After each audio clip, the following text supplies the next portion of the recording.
धर्म क्या है? स्वामी विवेकानंद के शब्दों में सार्वभौमिक धर्म का आदर्श भाग 2। धर्म को अब साकार करना है। और आपके लिए धार्मिक बनने का मतलब है कि आप अपने तरीके से आगे बढ़ेंगे और चीजों को साकार करेंगे, चीजों को खुद देखेंगे। पुराने समय में ऐसे समय थे जब हर समाज में बहुत से पैगंबर हुआ करते थे। अब समय आ गया है जब पैगंबर दुनिया के हर शहर की हर गली में घूमेंगे। हम समझ जाएंगे कि धर्म का रहस्य सिर्फ इन सभी विचारों को सोचना और कहना ही नहीं है, बल्कि उन्हें साकार करना, पहले से कहीं ज्यादा नए और उच्चतर विचारों को साकार करना, उन्हें खोजना, उन्हें समाज तक पहुंचाना है। और धर्म का अध्ययन पैगंबर बनाने का प्रशिक्षण होना चाहिए। स्कूल और कॉलेज पैगंबरों के लिए प्रशिक्षण के मैदान होने चाहिए। जब तक कोई व्यक्ति पैगंबर नहीं बन जाता, धर्म एक मजाक है। हमें धर्म को जो दीवार हम सामने देखते हैं उसकी तुलना में 1000 गुना ज्यादा गहराई से देखना, महसूस करना और समझना चाहिए। लेकिन एक सिद्धांत है जो धर्म की इन सभी विभिन्न अभिव्यक्तियों के मूल में है और जो हमारे लिए पहले से ही निर्धारित है। हर विज्ञान वहीं समाप्त होता है जहां वो एकता पाता है, क्योंकि हम इससे आगे नहीं जा सकते। जब एक पूर्ण एकता प्राप्त हो जाती है तो उस विज्ञान के पास हमें बताने के लिए और कोई सिद्धांत नहीं रह जाता। उदाहरण के लिए किसी भी विज्ञान, रसायन विज्ञान को उदाहरण के रूप में लें। मान लीजिए कि हम एक ऐसा तत्व खोज लेते हैं जिससे हम अन्य सभी तत्वों का निर्माण कर सकते हैं।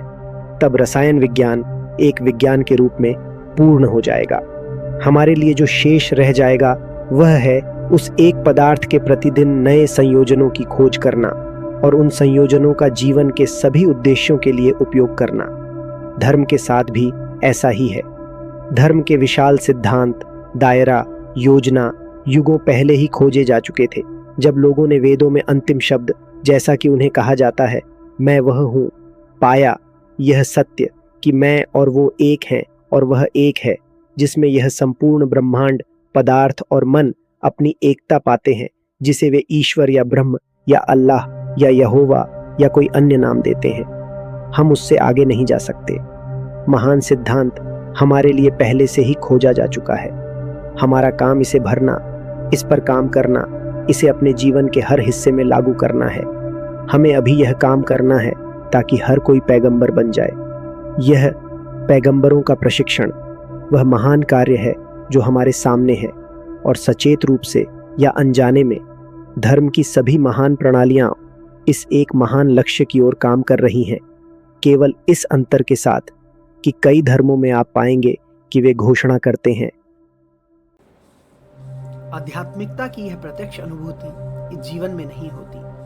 मनुष्य को मरना ही पड़ेगा और उसकी मृत्यु के बाद एक समय ऐसा आएगा जब उसे आध्यात्मिकता के दर्शन होंगे, जब उसे उन बातों का बोध होगा जिन पर उसे अभी विश्वास करना चाहिए। लेकिन वेदांत ऐसे सभी लोगों से पूछता है जो इस तरह के दावे करते हैं कि तो फिर आप कैसे जानते हैं कि आध्यात्मिकता जैसी चीजें हमेशा से मौजूद रही हैं, और उन्हें जवाब देना होगा कि उनके तर्क के अनुसार ही कुछ लोग जरूर होंगे जिनको इस जीवन में भी उन चीजों की झलक मिली है जो अज्ञात और अज्ञेय हैं। इसमें भी वे गलती करते हैं। यदि वे विशेष लोग हैं जिन्हें यह शक्ति केवल संयोगवश प्राप्त हुई, तो हमें उन पर विश्वास करने का कोई अधिकार नहीं। जो कुछ संयोगवश होता है उस पर विश्वास करना पाप होगा, क्योंकि हम उसे जान नहीं सकते। ज्ञान का क्या अर्थ है? विशिष्टता का नाश। मान लीजिए कोई लड़का किसी गली में जाता है और एक विचित्र आकार का जानवर देखता है। वह नहीं जानता कि वह क्या है। फिर वह किसी ऐसे देश में जाता है जहां उन जैसे सैकड़ों जानवर हैं और वह संतुष्ट हो जाता है। वह जानता है कि वह प्रजाति क्या है। हमारा ज्ञान सिद्धांत को जानना है। हमारा ज्ञान सिद्धांत का संदर्भ दिए बिना विशेष को खोजना है। जब हम सिद्धांत से अलग एक या कुछ मामलों को सिद्धांत के किसी संदर्भ के बिना पाते हैं, तो हम अंधकार में हैं और कुछ नहीं जानते। अब यदि ये पैगंबर, जैसा कि वे कहते हैं, विशेष व्यक्ति थे जिन्हें अकेले ही उन चीज़ों की झलक पाने का अधिकार था जो दुनिया से परे हैं, और किसी को यह अधिकार नहीं है, तो हमें उन पैगंबरों पर विश्वास नहीं करना चाहिए, क्योंकि वे किसी सिद्धांत का संदर्भ दिए बिना विचित्र बातें कर रहे हैं। हम उन पर तभी विश्वास कर सकते हैं जब हम स्वयं पैगंबर बन जाएं।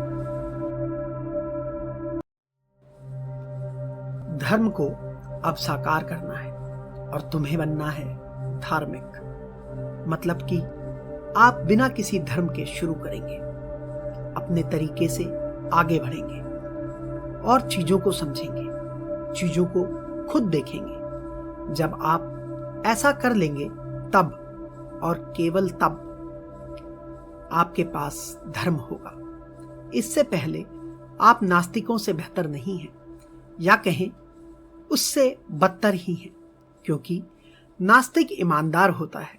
वह खड़ा होता है और कहता है मुझे इन चीज़ों के बारे में नहीं पता, जबकि ये बात उनके विषय में दूसरे नहीं जानते।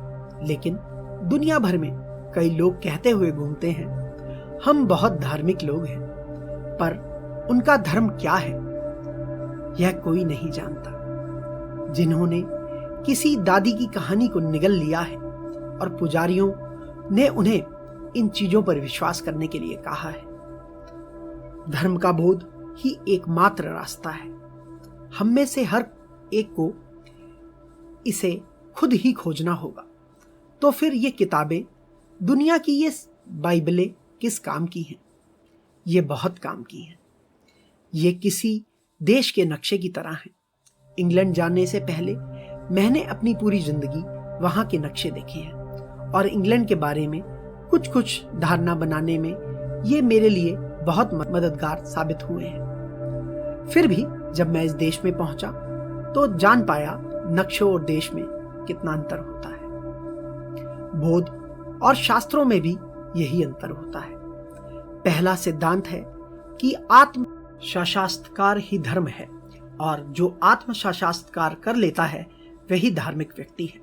इस दुनिया में आपको बहुत से लोग मिलेंगे जो कहेंगे मैं धार्मिक बनना चाहता हूँ, मैं इन बातों का एहसास करना चाहता हूँ, लेकिन मैं ऐसा नहीं कर पाया, इसलिए मैं किसी भी चीज पर विश्वास नहीं करता। यहाँ तक कि शिक्षित लोगों में भी आपको ये लोग मिल जाएंगे। बहुत से लोग आपको बताएंगे मैंने जीवन भर धार्मिक बनने की कोशिश की, लेकिन इससे कुछ भी नहीं हुआ। मान लीजिए कि कोई व्यक्ति एक महान रसायन शास्त्री है, वैज्ञानिक है। आप उससे कहते हैं मैं रसायन शास्त्र को कुछ भी नहीं मानता, क्योंकि मैंने जीवन भर रसायन शास्त्री बनने की कोशिश की और सफल नहीं हुआ। वह पूछेगा आपने कब प्रयास किया? आप उत्तर देंगे जब मैं बिस्तर पर गया तो मैंने दोहराया ओ रसायन विज्ञान मेरे पास आओ, और वह कभी नहीं आया। रसायन विज्ञ आप पर हंसेगा और कहेगा ओहो यह तरीका नहीं है, आप प्रयोगशाला क्यों नहीं गए? आपने सभी एसिड और एल्कलाइन पर क्यों नहीं प्रयोग किया और अपने हाथ क्यों नहीं जलाए? ऐसे ही क्या आपने कभी धर्म के लिए सही प्रयास कर कठिनाइयां उठाई हैं? हर सही विज्ञान को सीखने का अपना तरीका होता है और धर्म को भी उसी तरीके से सीखना चाहिए।